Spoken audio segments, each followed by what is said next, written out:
Stepney, the Bluebell engine, was busy talking to the other engines. It was his first visit to their railway, and he was having a splendid time. "You are very lucky engines," he said. "Your line has got everything. It's long enough to give you a good run, and you have plenty of passengers. Then you have a quarry and a mine, so you need plenty of cars. Cars are fun.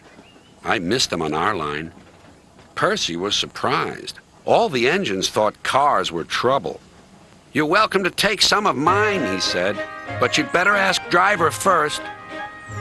Their drivers agreed, and the two engines set off.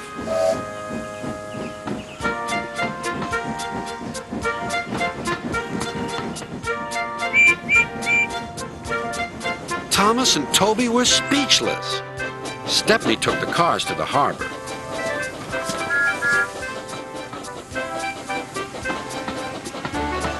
Then he picked up a load of empty ones and started back.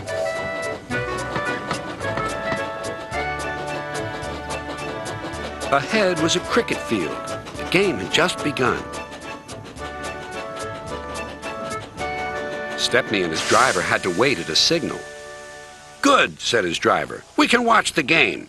Then there was trouble. The batsman hit the ball. It flew high into the sky toward Stepney's train. Clunk went the signal. Thump went the ball into a car, but neither driver nor fireman heard it. "Stop!" yelled the players, but Stepney didn't hear them. Come along," he puffed to the cars. "Our one and only ball!" cried the players. "Wake up, Carlin," they said to their old car. "The chase is on." Carlin coughed crossly and rolled down the road. Stepney wasn't hurrying. Carlin soon came up behind.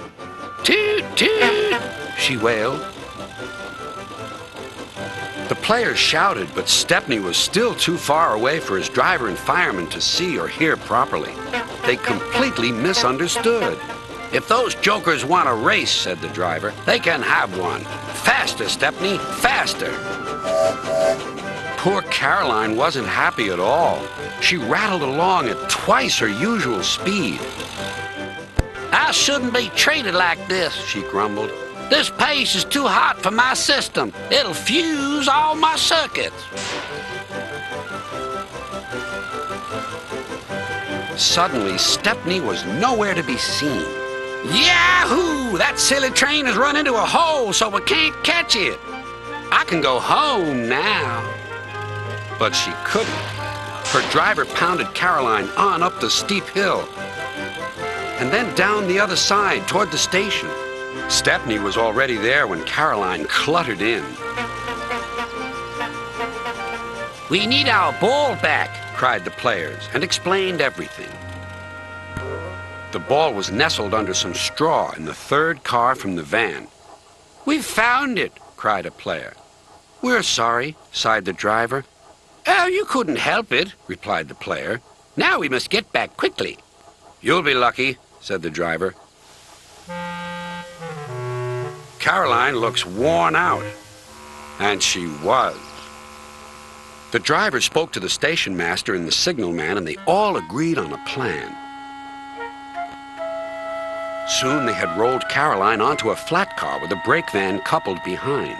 The players crowded inside, and Stepney pulled the train back to the playing field.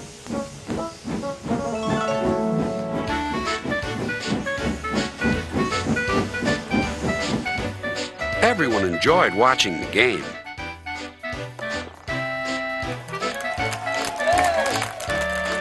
Even Carlin was pleased. She doesn't think trains silly now. They have their uses. They can save wear and tear on a poor car's wheel.